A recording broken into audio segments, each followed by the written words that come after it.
What's up, YouTube? It's your boy JB, and I'm here today with the review of Married to Medicine Los Angeles. So we're back, you guys, for season number 2. So how did you guys feel about the season premiere? I was okay with it. I was still bummed that Real Housewives of Potomac didn't come on tonight, but it is what it is, you guys. Next week starts the 3-part reunion of Real Housewives of Atlanta. Am I looking forward to it? Yes and no, I guess. I don't know. But we'll get through it. We will definitely get through it. I'm gonna suffer through them 3 parts. But the trailer, the little teaser came out for the reunion. It looked decent. I'm here for it. But you guys, without further ado, let's talk about Married to Medicine Los Angeles. Oh, and also by the before I even start, today is Karen Huger's birthday, you guys, of Real Housewives of Potomac. So go over to her Instagram. I think it's official Karen Huger.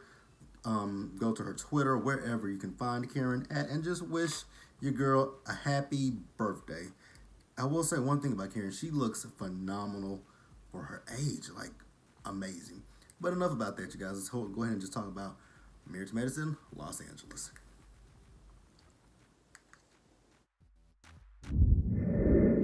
All right, you guys. So what I'm gonna try to do is I'm gonna try to get back into putting the videos back up the night that the show airs.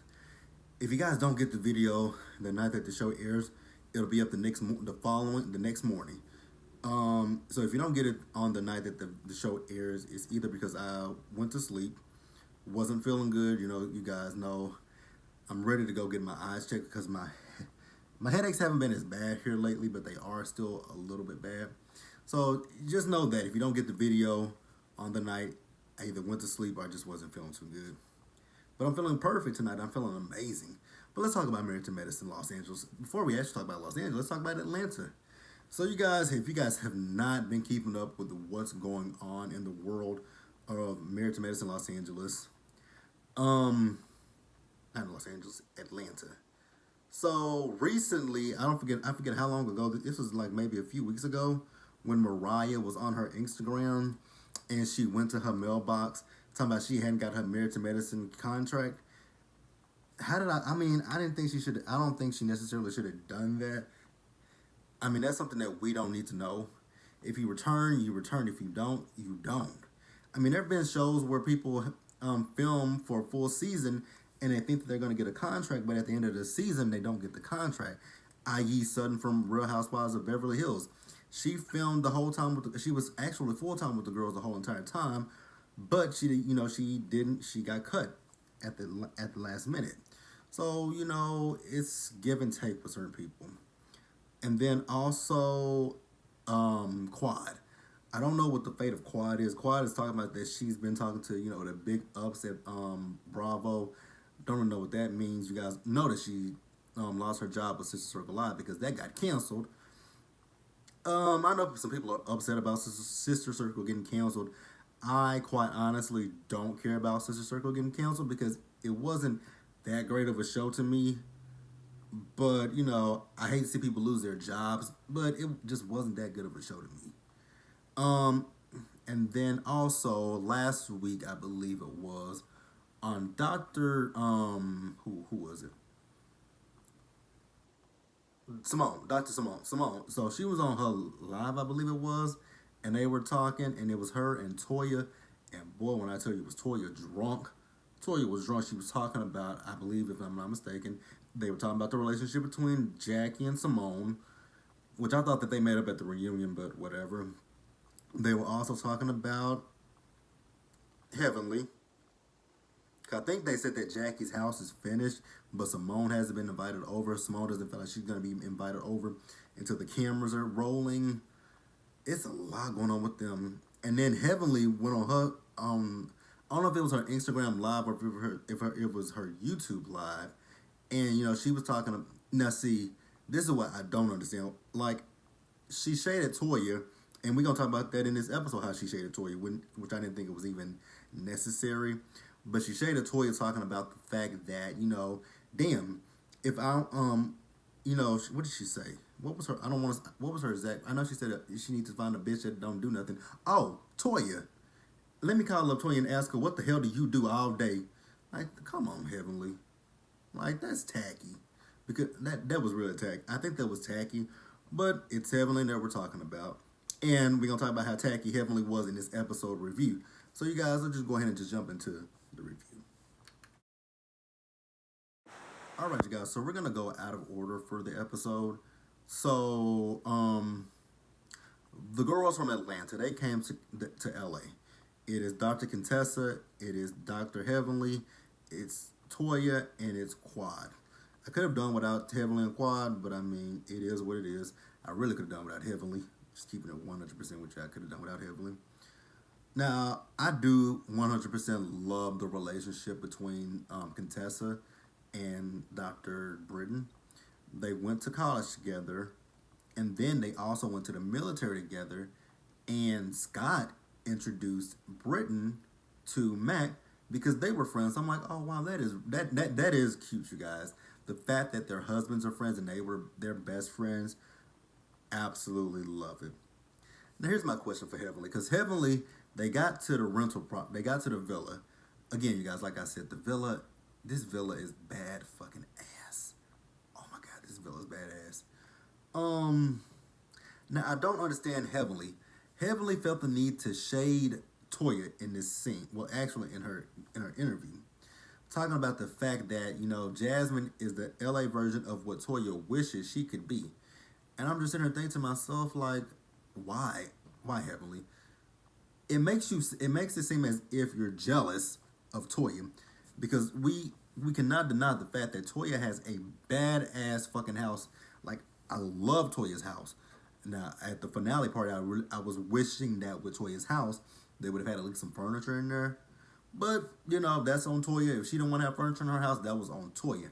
But I'm never going to knock Toya's house because I think Toya's house is fantastic. Love her closet. Now, this villa that Jasmine has is amazing. But, like I said, just for Heavenly to sit there and talk about Toya's house, we'll talk about Toya and the fact that Jasmine is the LA version of what Toya wishes she could be. They're one and the same person, basically, to be quite honest with you. They're one and the same person. Jasmine is educated, and so, if I'm not mistaken, Toya did go to college, right? She just doesn't work. That's her choice. And if Eugene likes his shit, I love it. I just, I feel like Heavenly is jealous. Like, I'm not saying that Heavenly is not happy in in her profession. I'm not saying that, but the way she talks about Toya is like, do you wish you were Toya? Like, do you wish you could just sit at home and just do nothing all day, take care of the kids, and that be that? Is that what you wish? If it is, and ain't nothing wrong with it, but damn, for you to always continuously shade this girl, it makes no fucking sense to me. It just doesn't add up. Why you always feel the need to shade her. And I'm going to read into Heavenly just a little bit later, but it just doesn't make any sense to me. And then, Heavenly's talking to Jasmine about inviting, Imani and the other girls over to get in the jacuzzi. And I'm like, how do you suggest inviting other people to her villa? But, it is what it is. So then Jasmine tells the girls that they are going to go to Venice Beach the next day, which I've already talked about that because Contessa. Well, no, I didn't, because I'm gonna put this in a different order, you guys. I'm editing this video in my head already, but so yeah, they go on to Venice Beach the next day. So let's just move on, you guys.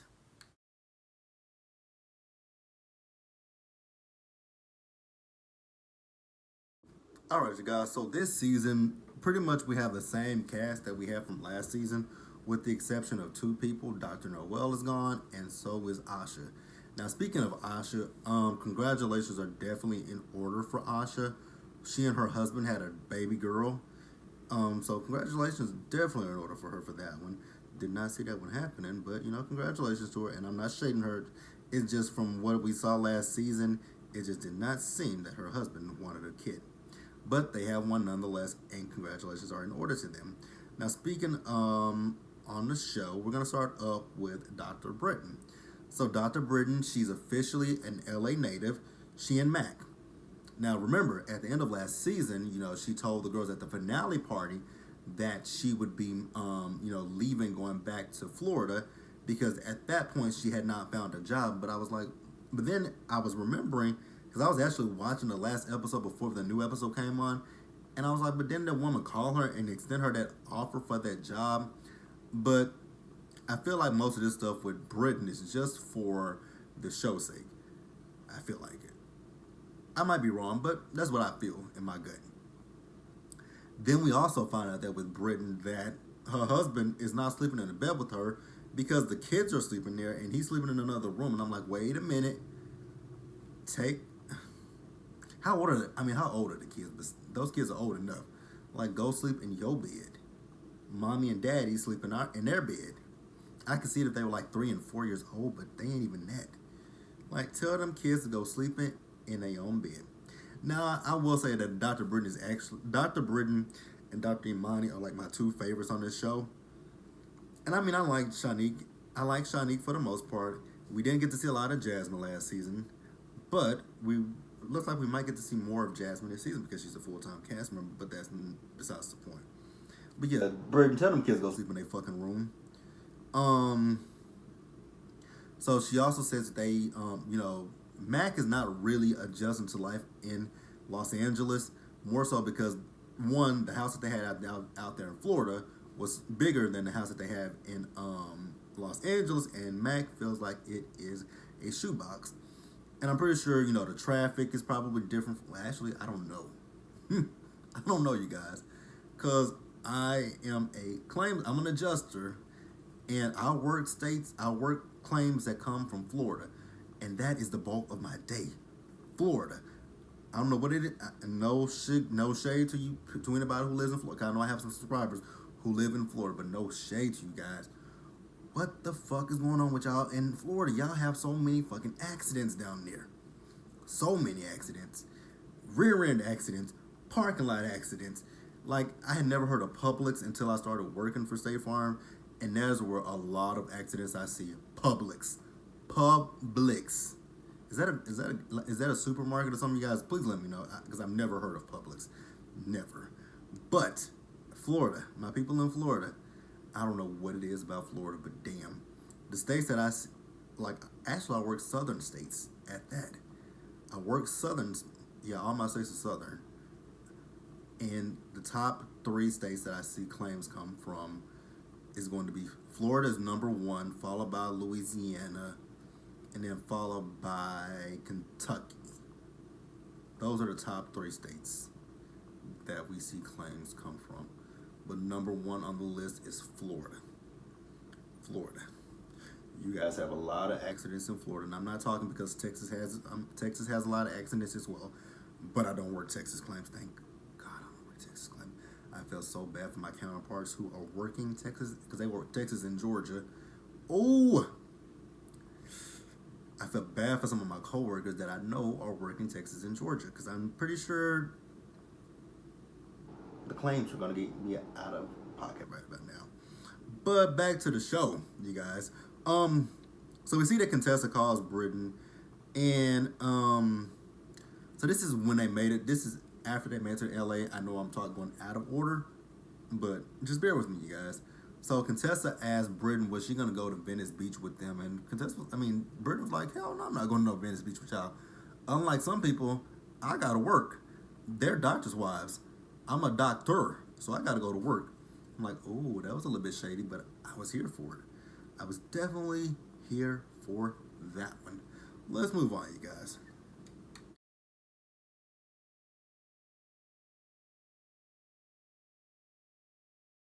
All right, you guys. So next up, let's discuss Dr. Imani. So Dr. Imani, she's having dinner with her son Idris, and we find out that her husband Phil is in Oklahoma. He's been in Oklahoma, she said, for 3 months, and he's starting a business. Now, the question that I had is what kind of business he's starting up in, because I don't think she ever mentioned it in the show. What kind of fucking business he's starting in Oklahoma, and where in Oklahoma? Because I live in Dallas, so I'm not far from Oklahoma, and the biggest thing in Oklahoma is the casinos. That's like one of the biggest things. I know it's more stuff in Oklahoma, you guys. I do know that. But what is he building in fucking Oklahoma? And where in Oklahoma? Because certain parts of Oklahoma is rural. Nothing's there. Unless he's going like where Tiger King was, but what the fuck is he building in Oklahoma? What kind of business is he doing in Oklahoma? I would understand if he said Texas, Dallas. There's a lot that he could do here. But Oklahoma. No shade to Oklahoma. But just what is he doing in Oklahoma? I don't understand. So then we see Heavenly and Dr. Imani on a hike. I'm like, how did you manage to make that happen? Heavenly on a hike? Doesn't sound like those two go together, do it? It doesn't. So Heavenly is on this hike with Imani to stir the pot up and be messy as fuck. Because she mentions Jasmine and the fact that Jasmine feels like Imani doesn't like her. And Imani says that she wants to like her. And, oh God, I do like Dr. Imani, you guys, but I feel like the same thing that I said about Heavenly when it comes to Toya is the same thing that I feel when it comes to Dr. Imani, when it comes to Jasmine. I just feel like there's a bit of jealousy there. I could be wrong, but I don't think that I am. I just feel like there's a little bit of jealousy with those two because they worked hard to go to college, get to grad school, medical school, whereas Jasmine and Toya they did go to college, but I don't even want to say they looked up and married a doctor, but they married a doctor. So, and I'm not gonna say they looked up and married a doctor. I'm just gonna say they both married doctors, and their husbands makes great money. So it allows them to be stay-at-home moms and not have and it provides them a luxury of if I want to work, I can work, but I just choose not to work, and my biggest paycheck is coming from Married to Medicine. So I'm good on that end. So I feel like it's a bit of jealousy on both Heavenly and Dr. Imani's part. And again, you guys, I do really truly like Dr. Imani, but that's just my feelings, my interpretations. And like I said, I could be with Dr. Imani, I could be wrong. Dr. Heavenly, I'm not wrong, and I don't care what people say. I don't feel like I'm wrong when it comes to Heavenly, because Heavenly always brings up Toya and her house, her house, her finances, her everything. So with Heavenly, it is 100% without a doubt jealousy. But Dr. Imani, I just don't know what it is. But let's move on, you guys.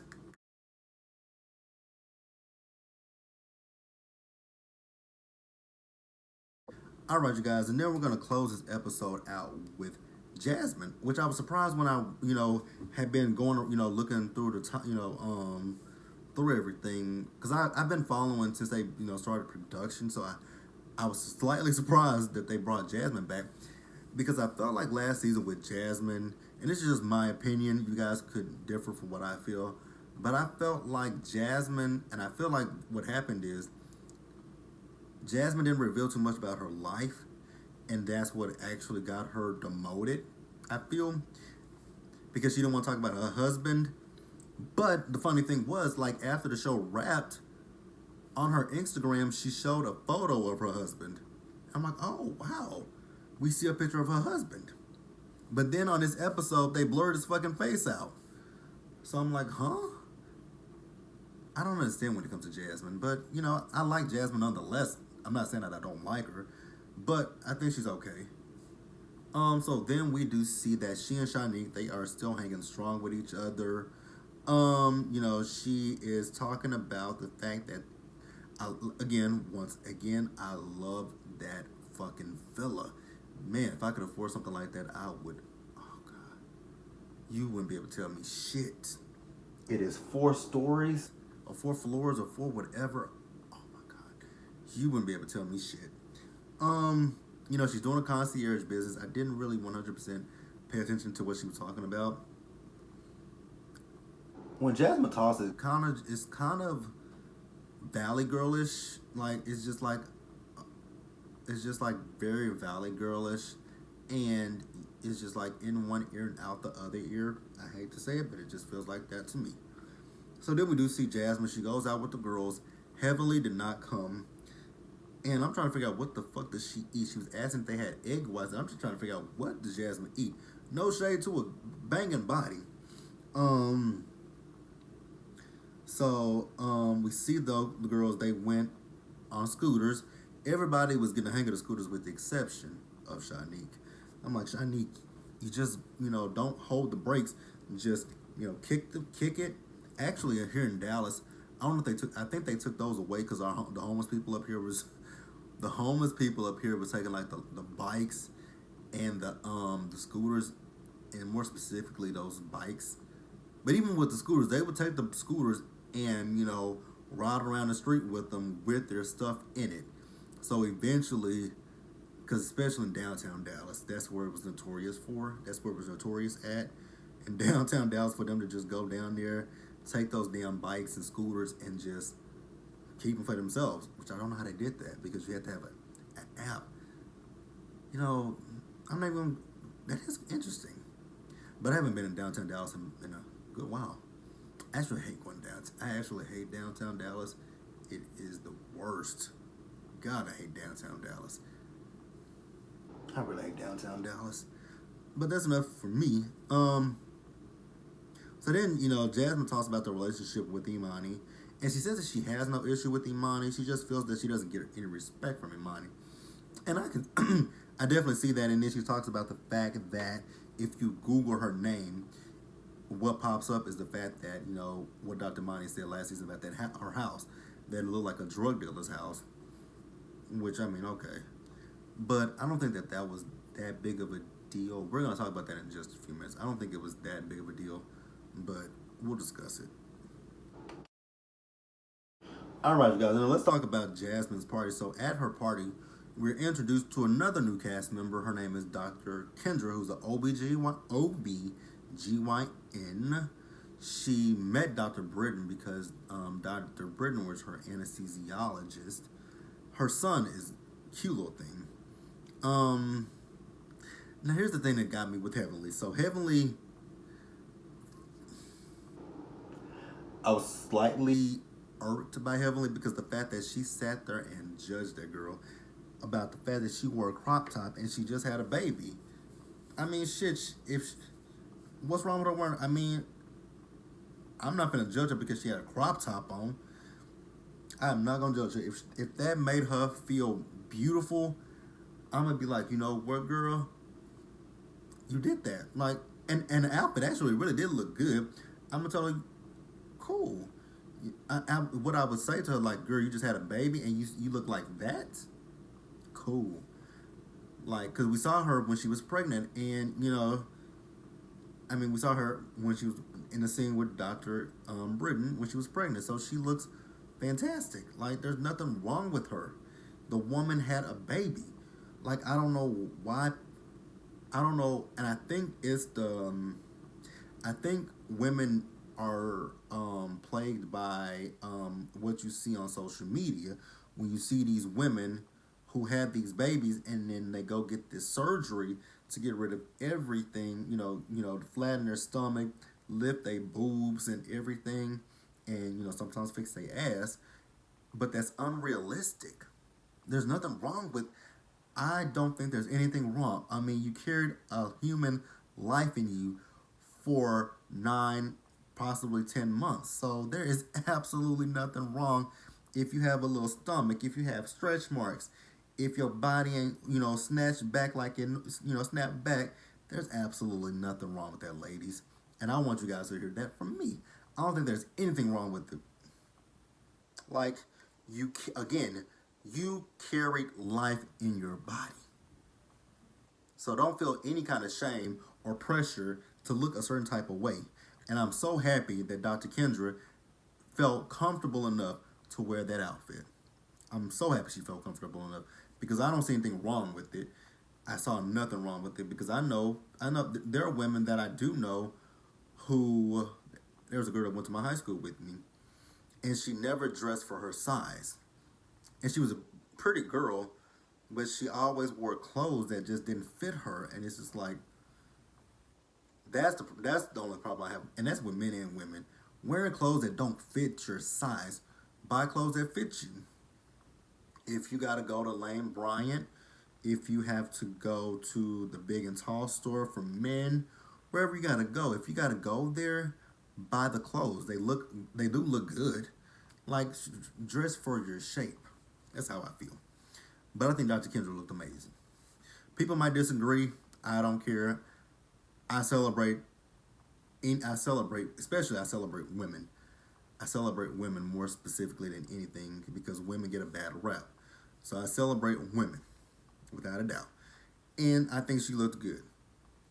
And who the fuck is Heavenly to judge anybody? Heavenly, you're not a size 2. That's just like when you call Buffy fat at the reunion.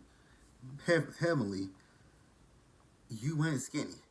Now, you're not as big as you were when you first came on season 2 of Married to Medicine, but you're not skinny, Heavenly, so chill the fuck out. You ain't skinny. Let's put it at that. You ain't skinny. Okay? Okay. So then she further makes herself look even stupider, and she made herself look ignorant. So they were talking about so we find out, because Dr. Kendra said what her last name is, which I didn't catch, I didn't write it down. And they asked her, what is that? And she says it's Cuban. And then she says that her husband, they ask her, is that her husband's last name? She says, no, it's not his last name. She says, because he's Chinese. And she said how she met him. And then, there was another OBGYN in there. I don't know if she was talking about she makes the vagina look pretty or what. And then they started talking about the penis. And Heavenly made herself sound so fucking ignorant, talking about assuming that because Dr. Kendra's husband is Asian, Chinese, more specifically Chinese, that he has a small penis. And I'm just like, oh my God, here we go with this that is a stereotype, Heavenly. You do realize that is a stereotype. Much like the stereotype about all black men. Have you heard that stereotype? Which it ain't always true. I don't know that. I'm not speaking on that. But, that stereotype is out there. That stereotype about all black people, like, what is that stereotype about us? What is another stereotype about us that's not true? Oh, the fact that we like every black person likes fried chicken and watermelon? Not true. Not true at all. And I can tell you, I don't like it. I love fried chicken, but I don't like watermelon. I don't eat watermelon. I think I'm like the only person in my family. Actually, I am. I'm the only person in my family, with the exception of maybe my cousin. But I'm the only person in my family that does not eat watermelon. I don't touch it. Not a fan of it. Don't like it. So yeah, not all black people like fried chicken and watermelon. Not all black men have big penises. Not all Asian men have small penises, Heavenly. That is a fucking stereotype. And when she checked your ass, you want to get offended. You want to try to get like, oh, I didn't do nothing. You did. You showed your ignorance, Heavenly. You showed your ignorance. And my thing with Heavenly is you would get so fucking offended if somebody made a comment about Daddy. God forbid, she would have said, well, I heard Daddy had a little dick too. You would have been ready to fight Dr. Kendra. But I think Dr. Kendra would have beat your ass because when Dr. Kendra stood up and called you a bitch, you backed the fuck down. You knew not to fuck with her. You knew not to fuck with her. Dr. Kendra, I'm on your side, girl. I feel you. I like you already. The fact that you stood up to Heavenly, I love you. Let's move on, you guys. Alright, you guys, and let's close the episode out. So, Dr. Imani, she showed up to the party. I will say, however, that Dr. Imani, you were rude as fuck. And I like you, girl, but you were rude as fuck. Because you showed up to Jasmine's rental home. You spoke to everybody with the exception of her. You spoke to Britton. You spoke to Shanique. You spoke to Heavenly, Toya, Quad, all those other girls. You spoke to everyone but the host. Now I get it. If you're not cool with the host, that's fine. Don't show the fuck up. But when you show up to somebody's gathering, at least speak to the person. Hi don't cost you shit. Like you could have waved to her. You could have said, "Hi Jasmine, how are you doing tonight?" And she could have said, "I'm fine. How are you?" "I'm fine." And that could have been it, and you move on about your business. But to completely ignore that girl was rude as hell. And another person that was rude as hell, Quad. I don't know what the fuck Quad was on. I don't know who the fuck told Quad she needed to have a speech. Why? This is not Sister Circle. This is not Sister Circle Live. So chill out. And then she got and then the fact that she sat there and brought up, mentioned Imani, I'm like, wow, Quad, how fucking messy are you? Well, we know how messy you are. And Dr. Imani wanted to address it, but Jasmine was like, let's hold off on that until after the speech is over with. So then, she goes over there and she talks to Jasmine, and Quad is trying to figure out what the beef is between them two. We could ask you the same question about you and Mariah. What's the beef with you and Mariah? Why y'all still got beef after all this time? You never want to mention that. Andy, please, if they come back, if for some reason Quad and Mariah are on next season, can we kill it with this drama with these two? It is draining and irritating at this point. Now Jasmine, because I actually had forgot about the fact that Dr. Imani did apologize to her last season, and Jasmine said, "Yeah, I accepted your childish ass apology." I'm like, wow, her childish ass apology. I can't really remember the apology 100%, so you guys would have to let me know in the comment section. Was it childish? Because I don't remember. So then, Dr. Britton, she tried to chime in, and Quan said something to her. I was so happy about the fact that Dr. Britton put Quad in her place. Quad, shut the fuck up. Ain't nobody even trying to listen to what you gotta say. Because she got offended about them having side conversations. It's a party. I mean, people are gonna have side conversations, so you're gonna get mad at everybody for having a side conversation. Sit down and shut the fuck up. But you guys, that was the opening episode of Married to Madison Los Angeles. Like this video, leave your comments, subscribe to the channel, hit that bell notification button, so you guys know when I drop anything else.